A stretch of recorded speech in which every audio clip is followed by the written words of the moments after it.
Welcome back to the second hour of LoveBabz Love Talk. I had a wonderful conversation with Raven Shakan, who is in New Haven from the 4th through the 8th, doing some really cool concerts at Schwartzman Center this weekend. It's a great conversation.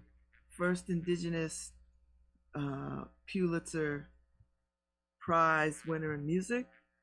He is a MacArthur Fellow recipient, and it was delightful to talk to him. I appreciate the conversation very much.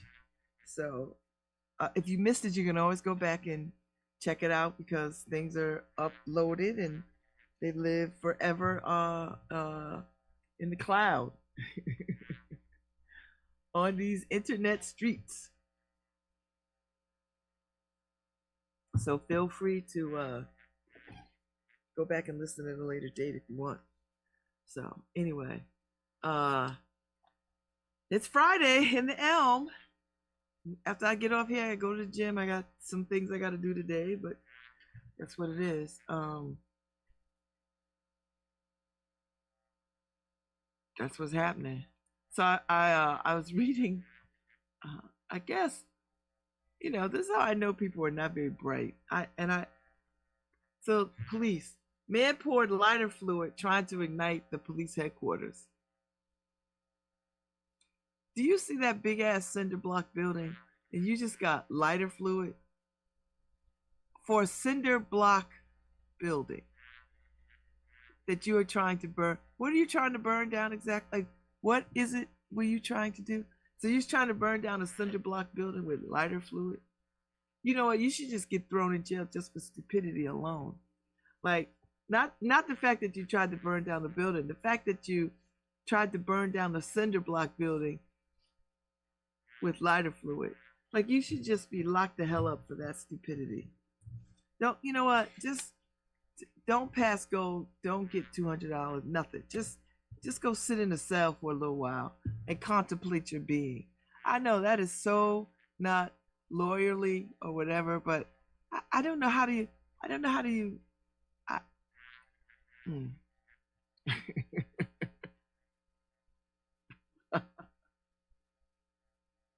City police officers responded to the department's headquarters at Union Avenue around 7:21 a.m. after a male was seen pouring lighter fluid on the front door. Officers then found the man actively flicking a lighter, trying to ignite the fluid and yelling things like "burn it down." Bruh, 7 o'clock in 7 in the morning, this is all you got to do. You might as well, you should have just walked in and said, listen, I don't have any place to go. I don't have anything to do. Please, can I just get a jail cell for a little bit? Like, that would have been a better use of your time and energies. Because just, I don't get it. So I wonder if this is a mental health cry. You know what I mean? Like, he needed something. Although, where you get lighter fluid from, I have no idea. And a lighter. So he allegedly sprayed the lighter fluid on the exterior of both sets of doors by the detention facility in the lobby. He was taken into in custody in the same area outside the building. You think he was gonna get away with doing that stunt? I'm just trying to understand.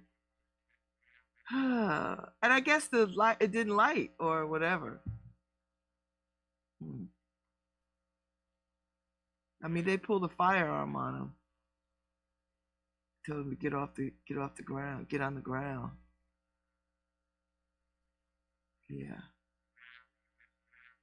Yeah. So they did all that without incident. The suspect was under arrest and charged with first-degree breach of peace and first-degree criminal attempt to commit arson. He was transported to the police department's detention facility and is currently being held on a $50,000 bond. I think he just needed some place to go. just,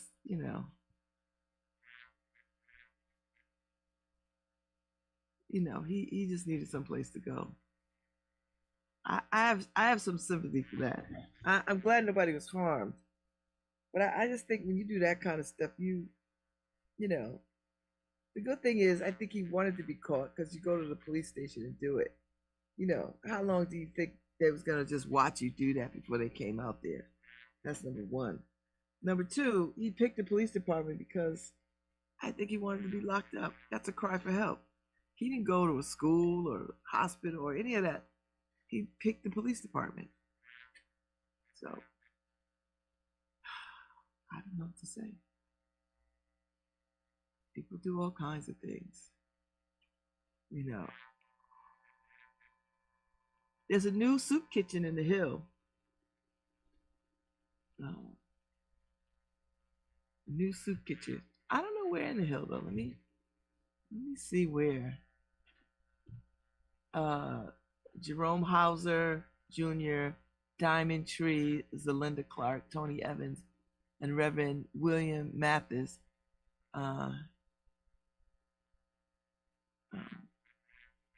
opened a soup kitchen in the Hill. Oh man, they had fried chicken, beef, hash browns, and corn were hot. Takeout containers were stacked, and the crew's ready to serve.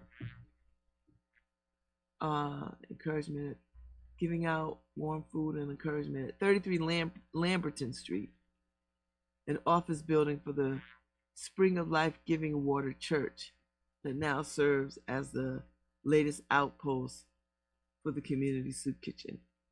The new soup kitchen is in the Hill, celebrated its 1 month anniversary Thursday, after first opening its doors March 3rd. So, the Hill is one of nearly a dozen that the downtown-based community soup kitchen is expanding into as it continues to nourish hungry New Haveners, including through a new partnership with the nonprofit Integrated Refugee and Immigrant Services. 33 Lamberton Street is open Mondays, Tuesdays, Thursdays, and Fridays, 12 to 1:30. So, if you're hungry on those days, you can get something to eat. So they started giving out 50 free meals a day last month. Now it's up to 70 a day, and they believe next week it'll grow to 80. It's a lot of hungry people. That is a lot of hungry people, and honestly, we should be ashamed of that. I'm ashamed of it. I just feel like I should be ashamed of that. We should be ashamed of that. So God bless them for feeding people. I'm grateful that and it looks good. Like it's not some little bitty, like, that's some real food, not some packaged foolishness. This is real food. You know what? So, of course, the comments, Heather C., where are the fruits and vegetables? There should be some dishes that are tasty and delicious and also good for you. If you're just serving meat and starches, people's health is going to suffer more as a result. Well, Heather C., then you should be challenged. Get your ass out there and bring them some fruits and vegetables. So you'd rather see people be hungry and because they don't have no fruits and vegetables? And how do you know? You're just going by a picture. They just take a picture of the fried chicken. They didn't take a picture of everything. I guarantee you there's some salad and vegetables, because I know Black people, and I know there is a salad somewhere on that daggone table. Even though they listed some of the stuff, I don't think they listed everything, but so what? least one meal a day. And if that's what's going to do it.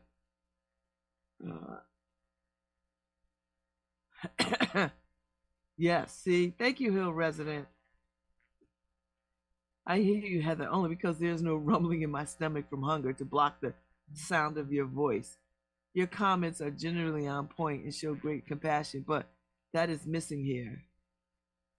I agree that fruits and vegetables would be a healthy addition, and maybe someone reading your post would donate some to the church. But until then, so many are grateful and nourished by what they receive.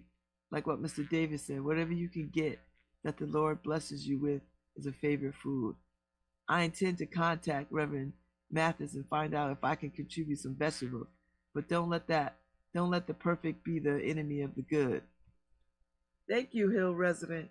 So if Heather C wanted, if you so concerned, get your ass to the store and bring them folks some vegetables and some fruit. Or you know what? Buy some bags of apples and take it over there.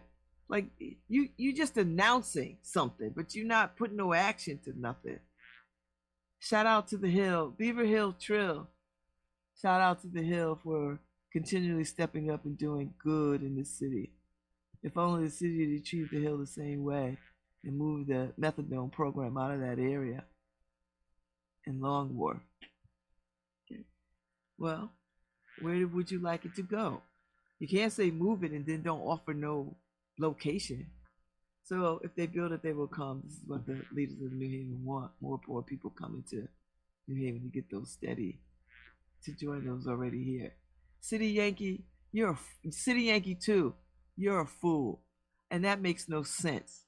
Seriously, that makes no sense. And but you know, that's doing the work of white supremacy right there. You know, that's just doing the work of white supremacy. So what? And if they do come and we can feed them, what's the problem? You not helping. It's not coming out of your pocket. What's the problem? I tell you what, City Yankee 2, move your ass out of the city. Make room for somebody else. I just feel mean-spirited. I really do. I feel really mean-spirited by that. And then Glorious said, Heather, if you look in the first picture, they have a pan of corn. And though it's not been mentioned in this article, I can testify that they have fruit and vegetables there every day. Maybe stop hating and start helping. That's it, Glorious. Because listen, I know how black people do. I know church black folk. I guarantee you there's a salad on that daggone table. I know there's a salad on that table. And some vegetables. Apples. Because, you know, we love apples and oranges. I'm just saying.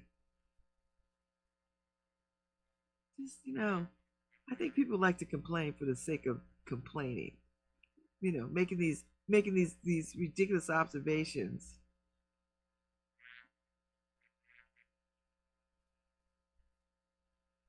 And I'm just, you know, knock it off. Knock it off. That's all I'm gonna say. I'm gonna leave the rest to Jesus.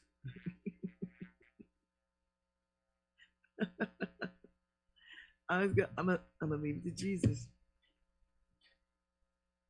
Thank you for reaching out and feeding the hungry. I like to see churches do that kind of work, because you know, here's the thing: there are hungry people out there. So you can say whatever you want to say. It does not negate the fact that people are hungry. You know, I just don't know how people fix their mouth to say the stuff that they say in these comments.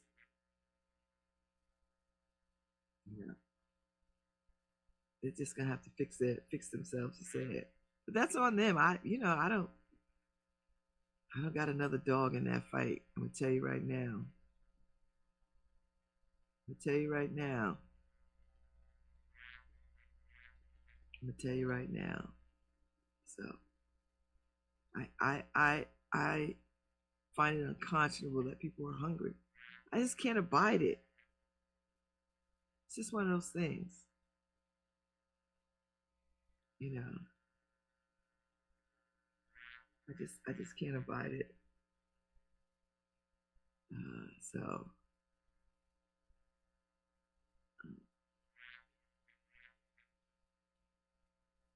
So anyway, that's that. I'll move on. uh, let's see. Today is the 4th. So Paul Bass put up a piece. The professor sees saner pastures in Toronto. Listen, if you could get going, I think it's gonna get. I say this all the time. It's gonna get way worse before it gets way better.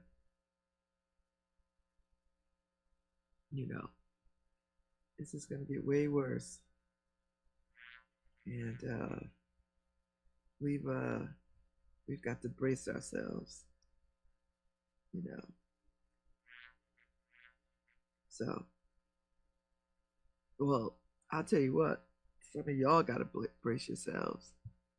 There's a lot of us. We already know, and when I say us, I mean Black people. We already know what America is about. We've been knowing. Now y'all who had no idea will learn a very challenging lesson.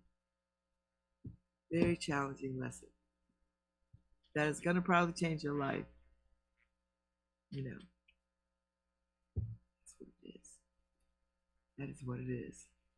So, I told you it's still the season of Lent, and it is still National Poetry Month. So I'm gonna give you something for Lent. I know I'm late to this, but I wanted to just catch up. Not catch up, but just Lent, the season of Lent is coming to a close. So there's still time to hear some Lenten reflection. So, I've been reading, I read from this yesterday. I keep this on hand because it's the Relent for 2015 from my denomination, UCC. And I just always admired this so much. So I kept it because I like to revisit it. So this one is As by Mary Ludy. And, the folks that write this is they call themselves the Still Speaking Writers Group. And I still get there. They send out stuff every day. Somebody writes something and they send it out. It's always uplifting. Forgive us our trespasses as we forgive those who trespass against us. Matthew 6:12. And I'm just not trying to be just reading sacred text. I'm not trying to encourage anybody to go to church. I don't even go to church half the damn time. But this does give you something to think about. A man driving drunk ran a red light, killing the driver of another car, a young mother of twin toddlers. At the man's sentencing, the woman relatives delivered enraged witness impact statements. Faces contorted with grief, they screamed at him in open court. The kindest thing they said was, "Rotten hell." Watching the news, I thought, I don't blame them one bit. How else should they feel about a careless man who caused them this terrible loss? Then it was the husband's turn. He faced the man and said, "I'm a Christian. Jesus commanded us to forgive, so I forgive you." At that, the man let out a wail and slumped over his seat as if struck by a mighty blow. I felt struck too. How could the husband forgive him? Was he in denial? Didn't he need more time, more therapy, more something before offering forgiveness? Wasn't the pardon too easy, too cheap? Then I wondered why it felt less alien to me to be enraged and vengeful than it did to say, "I forgive you." Sometimes I'm asked to name Christianity's most distinctive practice. I always say forgiveness. Some people object. Not love? Doesn't Paul say love is the greatest of all? Want to be the last thing standing when all is ended? Yes, I say, but I am certain that on the day of love's triumph, it will all appear in the shape of a bewildered enemy, inexplicably absolved. Merciful Jesus, when I pray the Lord's Prayer, ask you to forgive me my trespasses. Show me my enemy. Don't let me slide over the as.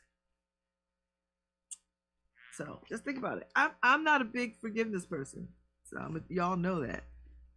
But I know how to forgive myself, and I think that's the beginning of working on forgiveness. So that was my Lenten piece.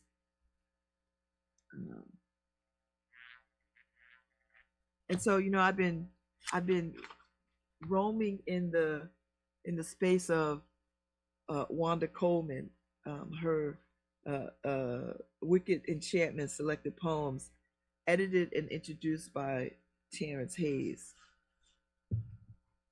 Here's to the other Wanda Coleman, with apologies. The phone rings again. Something clicks. It's dangerous to touch that thing day or night.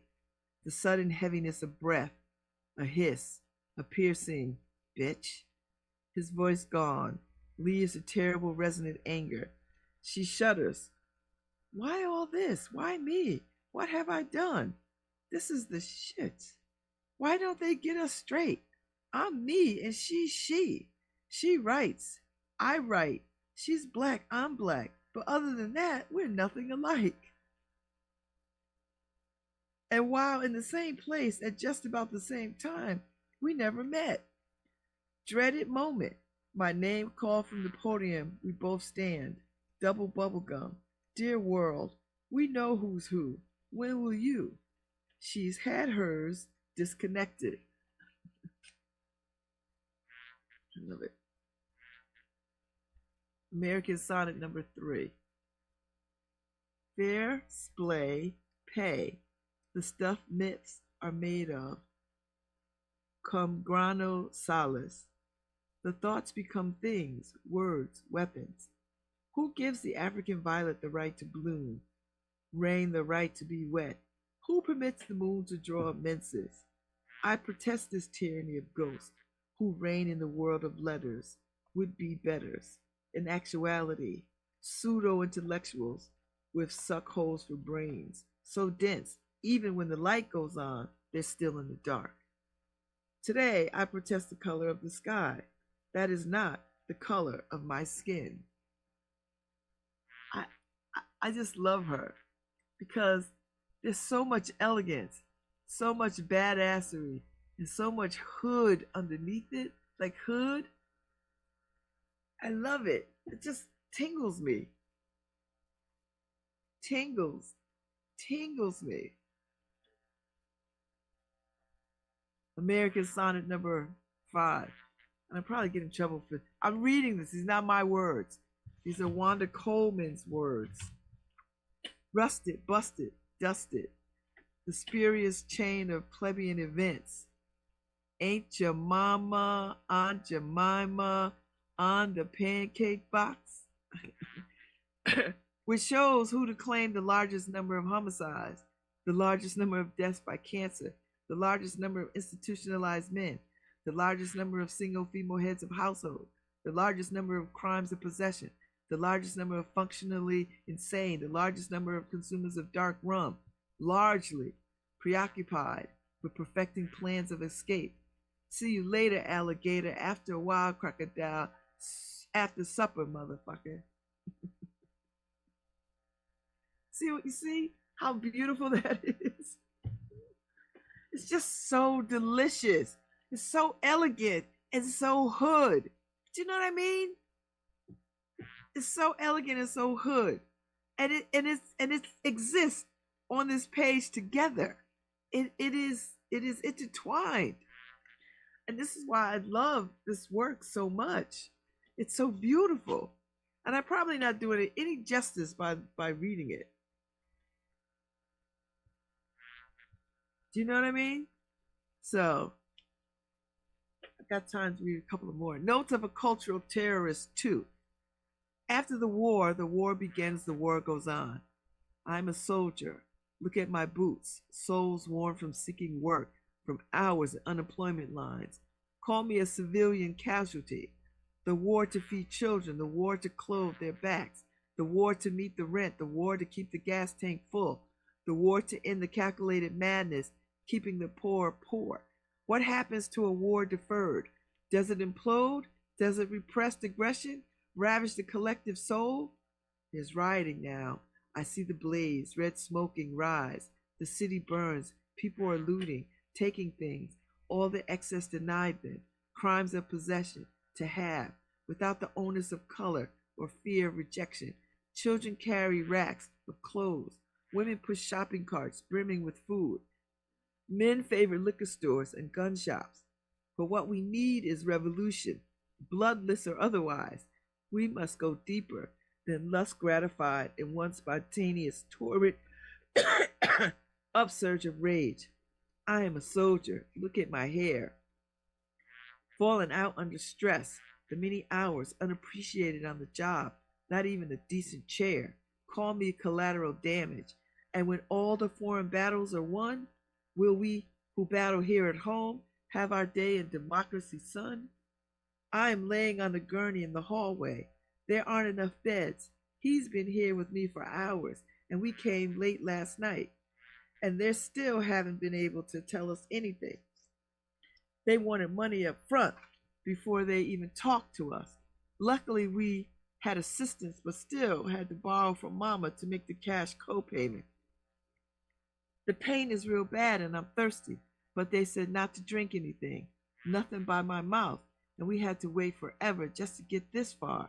Too many patients and not enough doctors. I am a soldier, but my back is broke. Battling the papers I push all day, my hope is broke too. How do I love? Call me politically correct.